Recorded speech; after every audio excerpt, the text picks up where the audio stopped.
Welcome to Unsubscribe, Episode 1, The Unraveling, a space where we turn down the volume of the world so that we can hear what's really going on inside. I'm Premal Badiani, integration therapist and transformation coach, and your companion in this beautiful unraveling. Today, we're talking about something that doesn't get enough airtime.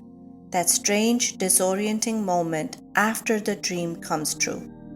When the milestone is reached, the box is checked, the win is celebrated, and yet somehow it just doesn't feel the way you had imagined. You see, we're not here to measure your life by how it looks from the outside. We're tuning in to how it actually feels. Because sometimes the story begins not at the summit, but at the unraveling. When the applause fades, when the role you fought so hard for no longer fits, when stillness stirs questions success kept quiet.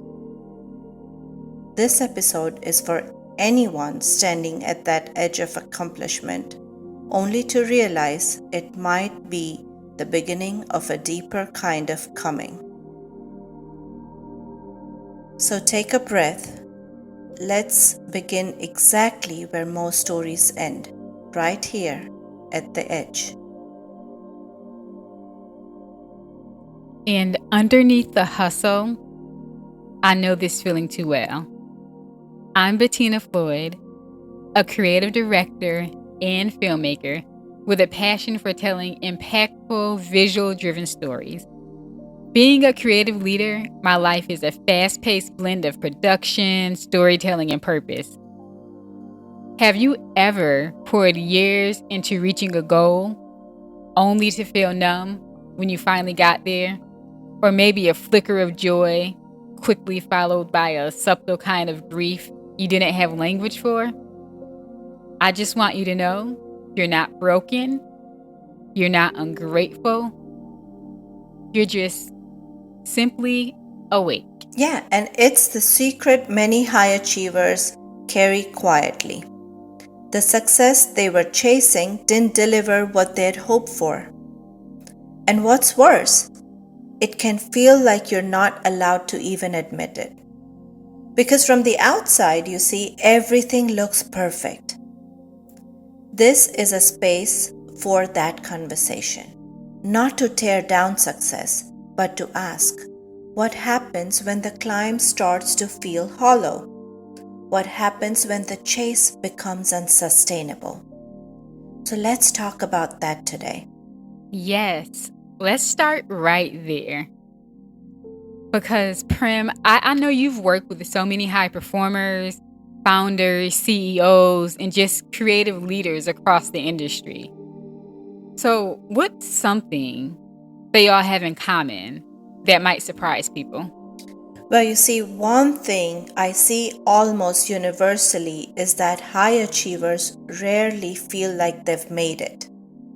No matter how much they accomplish, there's always another summit. It's not about greed, you see. It's not even about ambition, really. It's about an internal script that says, I must keep on going to matter. This script is often shaped in childhood. And you see, for many, love was earned and not given freely. Achievement becomes the currency of belonging in these situations. And then over time, achievement becomes a survival strategy, a way to feel safe and valued and needed. So yes, these individuals are talented, driven, and visionaries.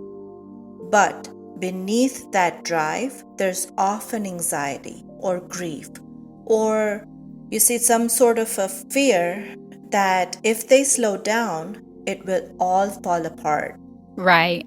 And that resonates deeply with me too, because it's like they're chasing peace, but doing it in a way that guarantees exhaustion.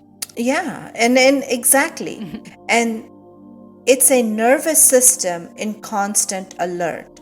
Your body is trained to do and not to be. a life designed for outputs but disconnected from its core meaning. And at some point, that system does break.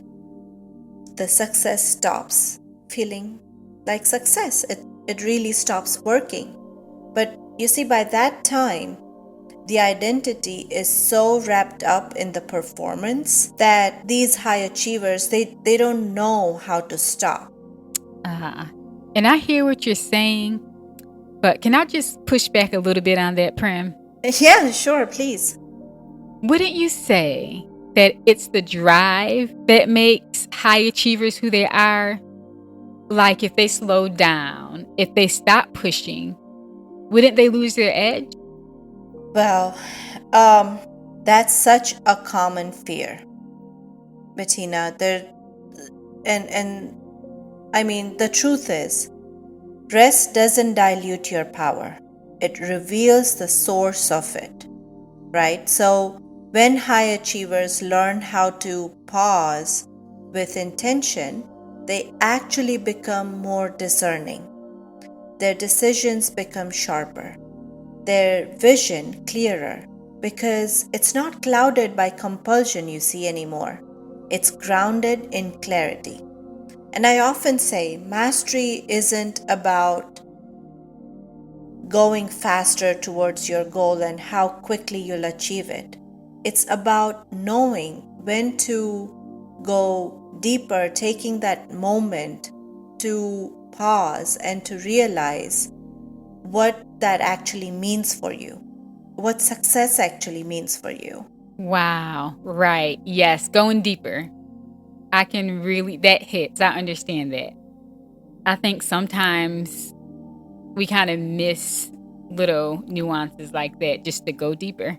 Yeah, let me share this. You see, one of my client, they had worked so hard to build this massive tech company, valued in hundreds of millions, right? So on paper, he was unstoppable. And success was looking bright and shiny, right? The life was perfect, everything was great. But one day, he sat across from me and said, "I feel like a ghost inside the empire I've built."